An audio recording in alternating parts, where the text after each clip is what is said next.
The ninth annual CARB Hall of Fame induction ceremony and dinner is set to take place on Saturday, March the 3rd at the Gladstone Community Center in Gladstone, Missouri.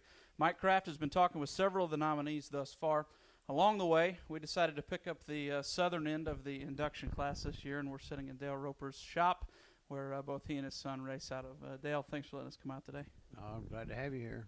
Tell us about how the last few seasons have went for you. Well, actually, for the last 2 years, I've kind of been a test donkey, really. I'll take the cars out once in a while, and I did run.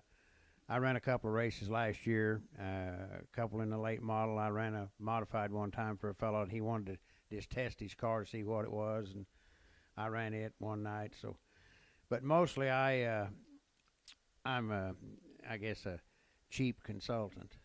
A cheap consultant. to the guys that race out of this shop, yeah. Now, you won a race back 2008. I believe that's your most current win. I was there that night. Boy, I'd give anything to have some video of it. I sure don't. That was quite a deal. At Bolivar. At Bolivar, Yep. yeah. That's the last feature that I guess I've won. Yeah, I really. I don't know if I ran any in '09. But when they come up. Pee Wee come up with these two late models, and then he's had this sportsman car forever. And Rick Sharp drove it last year, and he drove the late models, and they've got two late models, and I drove one of them a couple of times. Eric Turner drove one of the cars a couple of times, and it's kind of a backup car, really. Right. But you think sometimes when you're sitting around thinking, I could still probably get in and do this, but I don't like to work on them like I used to. I don't mind to sit around and watch other people work on them, but I don't like to crawl around on them. And now they've got a little better deal here than I've ever had. They've got a lift in this shop now, which I could probably went a few years longer if I hadn't crawled under these cars so much. It really seems like the last few years it started with Bill Allen scraping the dirt off Bolivar, and the Willards followed suit at I-44 and have really taken it to a pretty nice level around here. It's pretty competitive. It's really kind of sparked a new interest again. With the track at Lebanon is, there's a lot of good dirt tracks in this area. I go to a lot of them and watch. I'm a spectator. I go to Lucas and I go to Springfield, and I usually make 2 or 3 a year at Monette. I've always said I was probably a fan first and a racer second, but the facility at Lebanon, it's on a par with anything that I've ever seen. It's nice, it's clean, and I like the tier parking aspect. If you want to go watch from the tier parking, right. That's nice, and it's kind of like apples and oranges. I've done it all. I've probably run as much dirt as I have asphalt in my career. Started out on asphalt, then probably ran more dirt through the middle and back to the asphalt, and I like them all. I like anything goes in a circle, and I like to watch sprint cars when I get a chance to go today or around Lucas and I watch the sprint cars run. Like I say, I'm a fan first, probably. Is that the most enjoyable aspect for you, even above racing? Oh yeah, I go. I usually make a half a dozen NASCAR races a year, probably. I go to Daytona about every year, and I go to Kansas City, of course, a couple of times, Texas a couple of times, and. Year before last, I went to Bristol. Both races at Bristol. Didn't go last year, but been to. There's some of the tracks out east. I've been to the California tracks in Las Vegas and Phoenix. I've never been to Pocono or New Hampshire or Dover. Those tracks out east. I've never been to any. I've been to Rockingham, Charlotte, of course, and Michigan, and all those. What's the earliest memory that you can remember from your racing career, or maybe 2 or 3 your earliest memories, and kind of what piqued your interest? Well, my dad was a fan, and then he ended up owning a car too. That my brother, when he started out driving, we actually lived about 7 miles south of Lebanon then, and right after the war, I'm talking about World War II, ended in 44, 45, and they started racing again.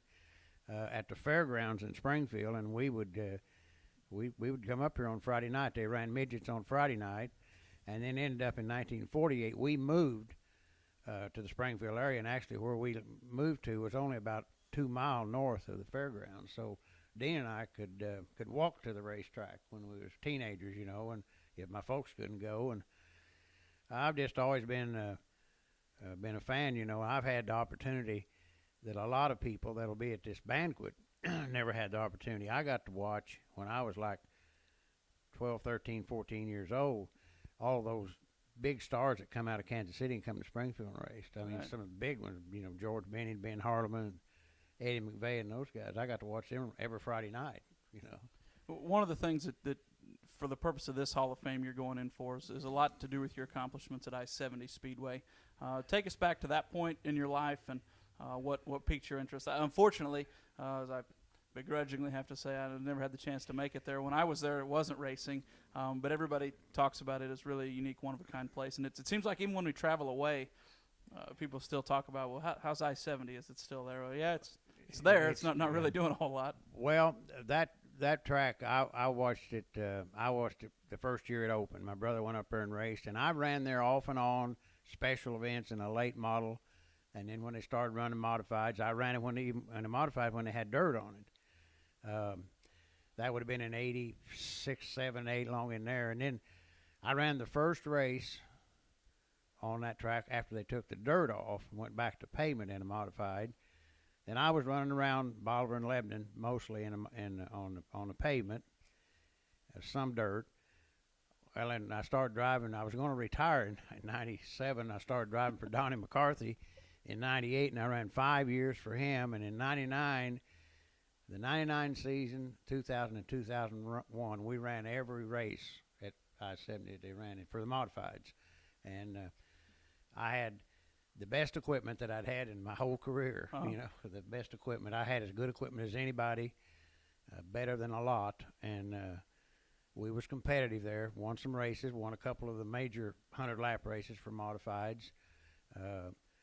We was most of the time we was managed to at least be around the top 4 or 5 and all the time, you know. And like I said, but had good. But we usually had about 16 to 17, 18 modifieds every Saturday night up there, and there's a lot of good racers. And that was really that's a track I've told other people when they if you come up there and had never been there, you've got to about work up to it because it's really an intimidating place. I mean, it's bad fast. It's really fast, and it's kind of it's odd shaped in a way. It's kind of an egg shape, I guess. And boy, down that front straightaway, if something happens, you got an inside wall and an outside wall, and it's like running into a tunnel. If something happens, there's nowhere to go much. Does anything compare to it?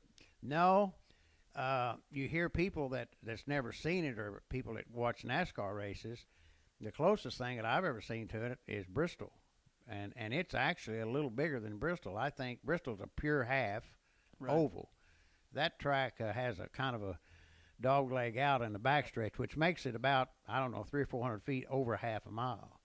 So it's really fast. I've watched some super late models run up there and get into the, I think, 15, 16 second bracket.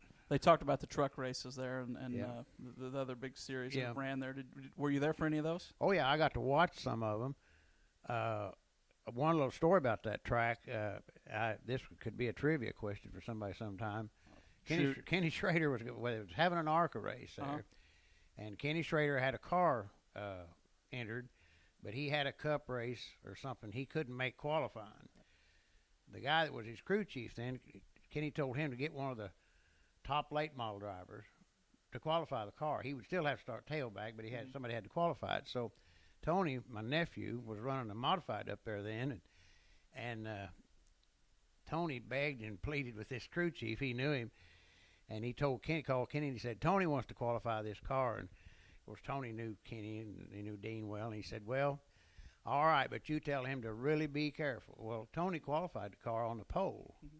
He'd never run an ARCA lap in his life, but he qualified that car on the pole. Oh, wow. And then Kenny, of course, had to start tailback. And about the 18th lap, he got in a crash. And I think his crew chief said, well, we probably had the wrong driver in the car. Wow. Was that Tony's first experience at something like that, or where was he at in his career at that point? He's running late models and modifieds, open late models at Bolivar and Lebanon and I-70, and he ran.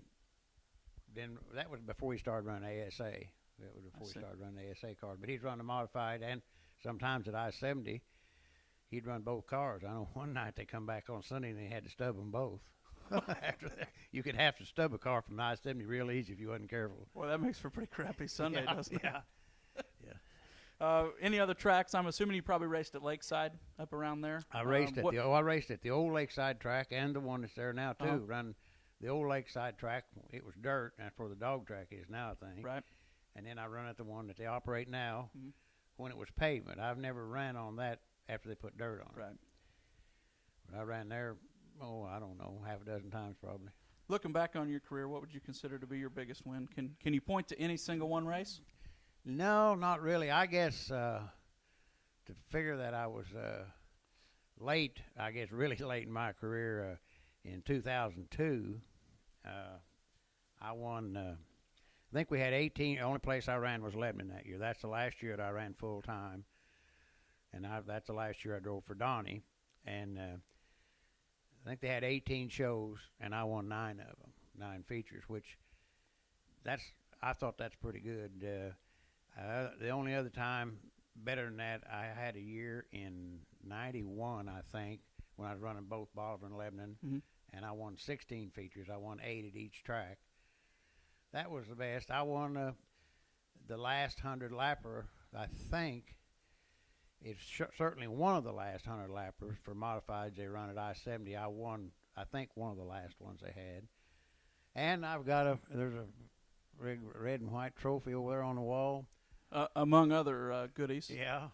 That particular trophy is from 1977. And it was a championship race at what they call the Moark Speedway. It was West Plains, and that was the track that was on the north of West Plains, a half-mile dirt track. Well, I won that championship that day, and the guy that run second was Mark Martin. I see. But I was about 30-some years old, and he was about 16. Right. But he had been winning already. But that's when his dad, I remember they had a single-seat hauler they hauled their car on, and we ran an afternoon race, and then we ran that night at Monette, and I asked Mark. Mark was real, like he is now. He's real shy. I said, "Are you going to Monette?" No, we're going home. But his dad and Larry Shaw, they'd went to the payoff to get the money, and he was already sitting in the truck. Wow. I'll be darned. Speaking of big names, while we're on that topic, a lot of people that are watching this probably, several probably do, but several probably don't know that you're fairly close with Carl Edwards. How did that relationship start, and why don't you tattle on him with maybe a story or two? Well, of course, the first time I seen Carl Edwards was in Moberly. We ran a race up there, and he won, and I ran second. I didn't know him then, and I didn't really know him. I guess it was in 2001. They had a race in Gateway at St. Louis, a truck race, and he was kind of following Mittler around, trying to get a ride. Right. And Dean, that was in the summer after Tony's fatal accident. So Dean was going everywhere with Schrader. He was spotting for Schrader and everything he run except his cup deal. He was spotting the trucks, ARCA, Winston West, and they had a Saturday-Sunday show. I raced on Saturday night at I-70 and then went down there early Sunday morning. And Dean come running up. When I would come into pits, he said, "Could you spot for somebody?" And I said, "I really don't want to spot." I said, "You can't watch the race and spot." Right. He was spotting for Schrader, and he said, "Well, Mike Mittler really needs somebody." So I said, "Well," and I'd known Mike, been a friend. I said, "Well, I guess I would." So I hunted Mike up, and he was standing talking to 2 or 3 other guys, and one of them was Carl standing there, and I didn't know him really then. And when I got there, I told Mike, I said, "Well, Dean says you need somebody to spot for you." And "Yeah, I do." And he turned to Carl. He'd already told Carl he could spot. Well, he turned to Carl and he said, "I'm going to let this guy spot because he's done it before, and I want you to go up with him and watch, see how it's done." So we started across the racetrack, and I asked Carl, I said, "Who's driving the truck?" And he told me, and I'd never heard of the guy. And I said, "Well, where did he qualify?" They start 32 trucks in them races. And I said, "Well, where did he qualify?" He said, "Oh, I think about 29th or 30th. And I said, "Well, hell, they should have let me drove the truck and let him spot it." Right. Well, Carl went up and watched. He spotted, where he watched me. And Carl told this story to Banquet. I heard him tell it later. He said, "I was racing at Lebanon then in 2002, and there was a red and white car that just kept winning. And I watched one night, and he was driving a modified down there part of the time. And he said, I watched to see who got out of that car. And he said, it was this guy, kind of gray-haired. And he said, I realized who it was, and I'm not telling this to make me sound good. I'm just saying what Carl repeated. Right. He said, he was right. He really should have been driving the truck. That's a good story. It's as we sat here and talked today. It's been a few years since your brother Dean passed, who was really kind of the one that took your family name huge in the motorsports world. He started before I did, and he ran a lot of national races. He ran at Daytona 3 or 4 times, run the 500 3 or 4 times.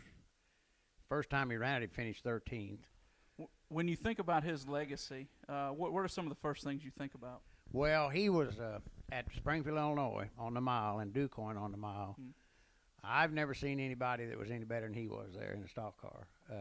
He still holds the record for the most wins at Springfield, Illinois. Now, I think Frank Kimmel has tied him now, but I think he won 7 times at Springfield, Illinois. I think he's still the lap leader at DuQuoin, Illinois, even to today. Really? He still holds the record for the fastest 100 laps ever ran there in a stock car. Wow. And the one over here off to our side's turning out to have a pretty solid career too. Pee Wee, your boy, got him a nice little 2-car operation. You know, he was even kind enough for the people watching this before we started rolling tape here this afternoon to say that he had his backup driver for a starting park occasionally. Now that's not very nice of him to say that, but he's come a long way and does a good job. He had he was like most people. You know, he just kind of ran his own deal for a lot of years, and he managed to find some people that wanted to support his racing operation, so they went to the late model deal. And right. And I'll be honest with you, if he'd have won 1 race last year, I'd have felt like he had a successful season. And he actually won 2, and had another one won with 3 laps to go and broke a hub. So he had a real good year. He's kind of like me. He started. So I didn't start racing until I was 28 years old. Now he started younger than that, but then he had a period of time that he didn't race for right. several years. So he actually started racing again after Tony's deal. Right. And he started racing again then, and he raced in. He's raced pretty much local. He's run a few races away from here. I know one time we went to. He had somebody called him to drive a car and somewhere over in Kansas, and I was taking my car, and there was a guy from Kansas City down there running modifieds, and he was getting away, and I needed to get going, and he was kind of in my way, and I tried, and so I finally had to kind of boot him out of the way so I could get going. I was going. He always said, well, I can't believe you knocked me out. Well, we'll go ahead and wrap it up. I appreciate you letting us come out today, and congratulations on your induction. I know we were talking about the ceremony and everything, and come to find out you've been to one of these, and you've been to one of the CARB banquets. And yeah, I had the pleasure of going to this induction last year. They do a really nice job, and you'll have a really good time. Like I say, it was an honor to me, a surprise when Karen called me.